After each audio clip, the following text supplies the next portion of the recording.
I'm Lizzie Daston. Welcome to another session of Sidewalk School. It may surprise you where we are. We are in front of a blank wall, but oh man, if this wall could talk, it would tell us a story of drama and controversy and censorship. Since it can't talk for us, then I will tell you the story myself.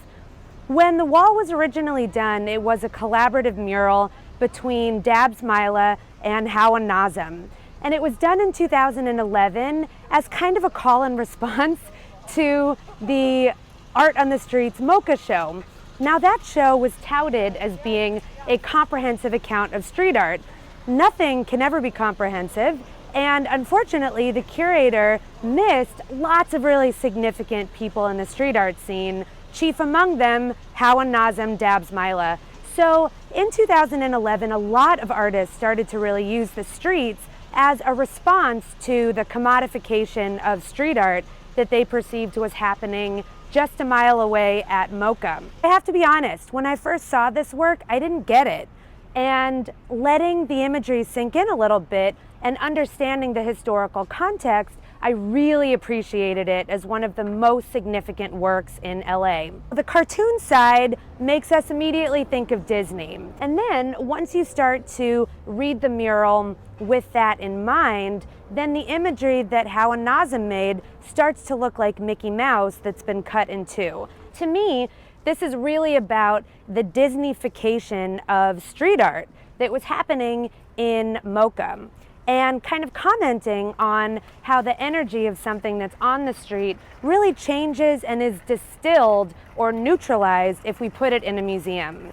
So that is very significant. Also, in the Disney hat, we expect to see Mickey Mouse, but notice that instead there's actually a coffin. That coffin is a very particular coffin.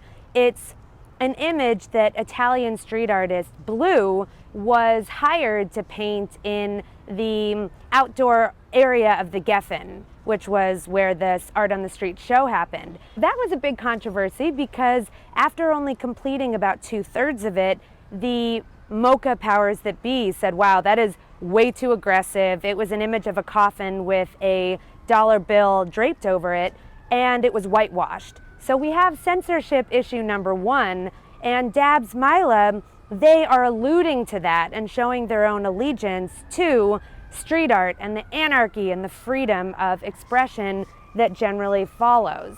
A couple years later, the business owner switched hands. Who's the person who decides which murals live and which ones don't on the street? It really is the building owner. And this particular building owner is more conservative, and so decided that this work was going to be whitewashed. Obviously, we know what happened, but something that I think is really problematic is that there was no communication with the community.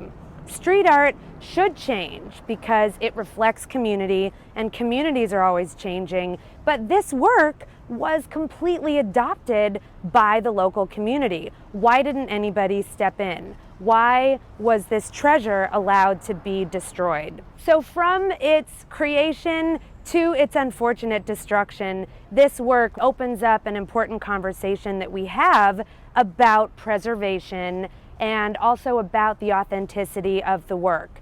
I'm Lizzie, and this has been another session of Sidewalk School.